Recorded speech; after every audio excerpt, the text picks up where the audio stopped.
300 জন লোক 20 দিনে করতে পারে, ওই কাজটি 40 দিনে করতে কতজন লোক লাগবে? এই টাইপের অঙ্কে শুধু একটু মনে রাখলে হয়ে যায়।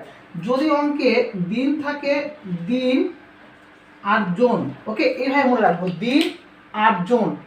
অথবা যদি প্রশ্নে জন আর দিন এইভাবে যদি প্রশ্ন থাকে, আমাদের যদি জোন বের করতে বলা হয় তাহলে জোনটাকে আমরা ডানে রাখবো, যদি দিন বের করতে বলা হয় দিনটাকে আমরা ডানে রাখবো। ওকে, যেটা বের করতে বলবো সেটা আমরা ডানে রাখবো, অপরটাতে অঙ্ক করবো। তাহলে এই প্রশ্নে বলেছে যে কত জন, তাহলে কি বের করতে বলেছে? জোন বের করতে বলেছে আমাদের। তাহলে সম্পূর্ণ লাগবে উপরেরটা, নিচেরটা না। ওকে, জোন বের করতে বলেছে মানে আমাদের উপরেরটা প্রয়োজন। তাহলে আমরা নিচের থেকে কি করলাম, কেটে দিলাম। এখন প্রশ্নে বলেছে যে 300 জন লোক 20 দিনে করতে পারে, তাহলে 20 দিনটা আগে রাখবো। তাহলে 20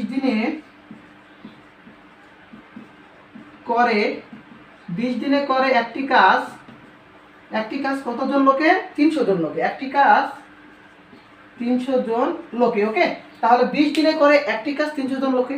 ক্লিয়ার? আমি লোকটা লিখলাম না, সমস্যা নেই। 20 দিনে করে একটি কাজ 300 জন লোকে। এখন প্রশ্ন বলেছে যে একদিনে, তাহলে এখানে ভালো করে বুঝতে হবে যে 20 দিনে যদি একটি কাজ 300 জন লোকে করতে পারে, তো একদিনে কাজটি করতে অবশ্যই কি কম লাগবে না বেশি লাগবে? একটু আগে ঐকিক নিয়মে বলেছিলাম যে এখানে যদি প্রশ্নে যদি কম হয় তাহলে কি করতে হয়? যদি প্রশ্নে কম হয় তবে ভাগ, আর যদি বেশি হয় তবে কি করতে হবে? গুণ।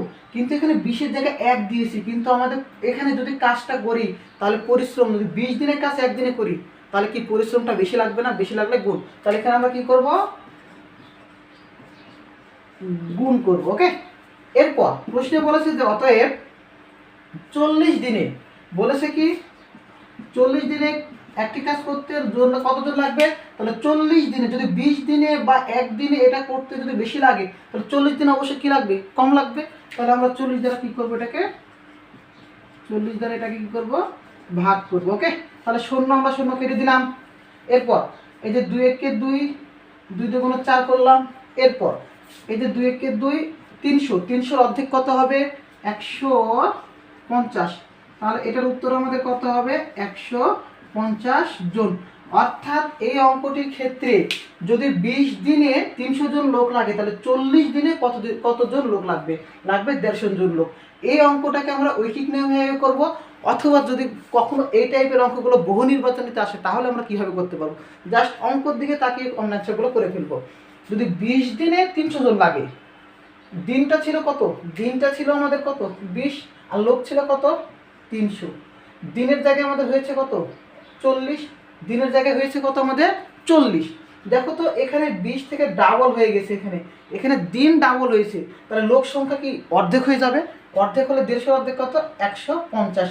আমরা এইভাবে বেসিক দিয়ে অঙ্কটাকে মনে রাখতে পারবো। এইভাবে আমরা অঙ্কটাকে মনে রাখতে পারবো, অথবা এইভাবে আমরা ঐকিক নিয়ম করবো। ওকে, যেহেতু দিন বেড়েছে তাহলে জনসংখ্যা কমবে, যদি দিন কমতো জনসংখ্যা বাড়তো। এতটুকু মনে রাখলে আমাদের এই টাইপের জন লোকের অঙ্কগুলো সব কমপ্লিট হয়ে যাবে। ওকে,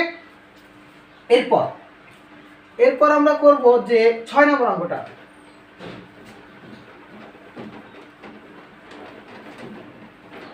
এই সংক্ষিপ্ত প্রশ্নগুলোর সাথে এরপরে আমার এই ফেসবুক পেজ এবং ইউটিউব চ্যানেলে সৃজনশীল প্রশ্নগুলোকে অ্যানালাইসিস করে দেওয়া হবে, যেগুলো থেকে পরীক্ষায় অবশ্যই প্রশ্নগুলো কমন আসবে, জাস্ট শুধু কথা বা অঙ্কের প্যাটার্নগুলো একটু হয়তো চেঞ্জ হতে পারে। ওকে, তাহলে এরপর 6 নম্বর প্রশ্নটা ছিল যে 3 ও 5-এর গসাগু ও লসাগু কত? আমরা গসাগু এবং লসাগু এই দুটো সম্পর্কে আগে প্রথমে জানতে হবে। গসাগুর পূর্ণরূপ কি? গরিষ্ঠ সাধারণ গুণনীয়ক। আর লসাগুর পূর্ণরূপ কি? লসাগুর